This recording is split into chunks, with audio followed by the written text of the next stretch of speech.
સુરતમાં ભારે વરસાદની સ્થિતિ પર વહીવટીતંત્ર સતત નજર રાખી રહ્યું હોય તેમ આઈસીસીસીસી ખાતે મેયર, કલેક્ટર અને મનપા કમિશનર સહિતના અધિકારીઓએ હાઈ લેવલ મોનિટરિંગ હાથ ધર્યું હતું. સુરતમાં ચાલુ વરસાદી પરિસ્થિતિને ધ્યાનમાં રાખીને જિલ્લા વહીવટીતંત્ર સંપૂર્ણ એલર્ટ મોડમાં છે. Integrated command and control centre એટલે કે આઈસીસીસી ખાતે mayor Mayaben Mavani, collector Tejas Parmar, municipal commissioner M Nagarajan, જિલ્લા વિકાસ અધિકારી દેવેન્દ્ર પ્રકાશ મીણા તેમજ ડેપ્યુટી કમિશનર નિધિ સિવાજ સહિતના ઉચ્ચ અધિકારીઓએ વર્તમાન સ્થિતિનું સઘન મોનિટરિંગ કર્યું હતું. શહેરના વિવિધ વિસ્તારોમાં વરસાદની અસર, પાણી ભરાવ, રાહત અને બચાવ કામગીરી તેમજ તંત્રની કામગીરીની સતત સમીક્ષા કરવામાં આવી રહી છે.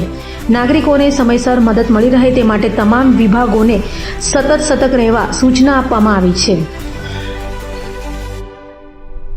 આજે 23/7/24 આજ લગભગ 11 વાગે સુરતની શહેરની જે પરિસ્થિતિ છે એ કાબૂમાં છે.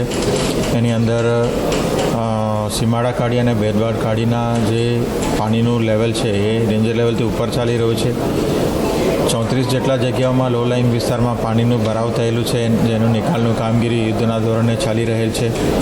2200 જેટલા લોકોને આપણે રેઇન શેલ્ટર ઉપર ખસેડવામાં આવેલી છે. ગઈકાલે રાત્રેથી એમને ત્યાં રહેવા જમવાની વ્યવસ્થા અને સુરક્ષિત સ્થળ પણ આપવામાં આવેલું છે.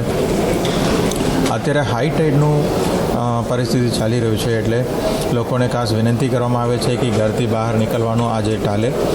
જીએડીસી, ઉદ્યોગ એસોસિએશન અને જે માર્કેટ એસોસિએશન છે તમામે આજે રજા જાહેર કરી છે.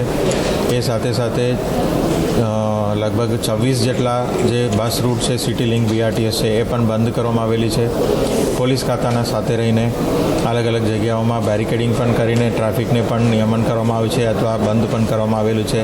આ હાલતમાં તમામ નાગરિકો આજે જેટલું થાય એટલું ઘરથી બહાર નીકળવાનું ટાલે અને ઘરે સુરક્ષિત રહે. હાઈ ટાઈડનું જે સંજોગ છે એના લીધે પાણીનો નિકાલમાં વિલંબ થવાની શક્યતાઓ છે, તો આજે બપોર સુધી પણ આ જે આગાહી છે એ ચાલુ રહેશે અને 3 કલાક સુધી પણ વધારાનું એક એલર્ટ પણ આપવામાં આવેલી છે હવામાન વિભાગ દ્વારા. તો તમામ નાગરિકોને સુરક્ષિત જગ્યા આજનો દિવસ પસાર કરવા માટે ખાસ વિનંતી કરું છું. नमस्कार. सूरत में आज 23 जुलाई 11:30 की स्थिति पे बरसात की जो स्थिति है उसके बारे में मैं थोड़ी माहिती देना चाहूँगा. सूरत में कल रात से ही लगातार बारिश हो रही है.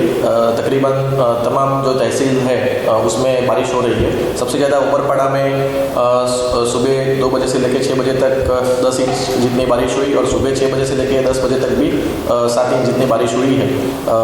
उसके अलावा बारडोली, महुआ, पलसाना, कामरेज जैसे इत्यादि ओलपाड़ वगैरह तहसील में भी काफ़ी बारिश हुई है. सूरत सिटी में भी तकरीबन 1.5 से 2 इंच की बारिश सुबह 6 बजे से 10 बजे तक हुई है. अभी सिटी के अंदर बेदवाड़ खाड़ी जो है वो डेंजर लेवल से ऊपर चल रही है. उसके अलावा की जो खाड़ी है वो उसका पानी है जो भी उसके डेंजर लेवल से नीचे में है.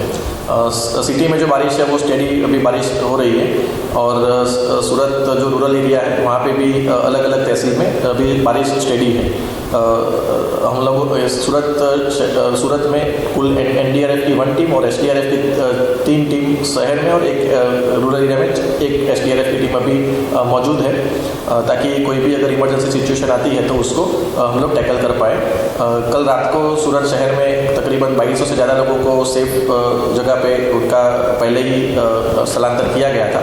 सिमिलरली सूरत के विलेज एरिया में भी ओलपाड़ में 130 से ज़्यादा लोग, अंबिका में 50 से ज़्यादा लोग और चिखली गांव में, कामरेज में भी तकरीबन 30 लोग से ज़्यादा लोगों का स्थलांतर सेफ जगह पे किया गया था. अभी मांडवी का जो लाखी डैम है जिसकी हाइट 74.1 मीटर है वो ओवरफ्लो है. उसमें से 90 क्यूसेक के अराउंड पानी अभी बाहर जा रहा है, जिसमें जो नीचे उसके लो लाइन विलेजेस है उसमें हम लोगों ने सूचना दे दी है ताकि वो अपने सेफ जगह पे पहुंच जाए. उसमें हमारी टीम भी मदद कर रही है. सिमिलरली मांडवी में केवड़ी रानी सिंचाई योजना है जिसकी हाइट 74 मीटर है, वो भी अभी ओवरफ्लो है। उसके भी जो लो लाइंग एरियाज़ है उसमें सूचनाएं प्रसारित की कर दी गई है। अभी ओवरऑल जो कंडीशन है वो स्टेडी है, लेकिन फिर भी हमारी टीम पूरी नज़र बनाए रखे है। किसी को भी अगर कोई डिस्ट्रिक्ट लेवल पे कोई कंट्रोल रूम का अगर कोई इश्यू हो तो हम फ़ोन नंबर 261-266-3200 पे संपर्क कर सकते हैं। ये सूरत डिस्ट्रिक्ट का डिज़ास्टर कंट्रोल रूम का नंबर है। Thank you.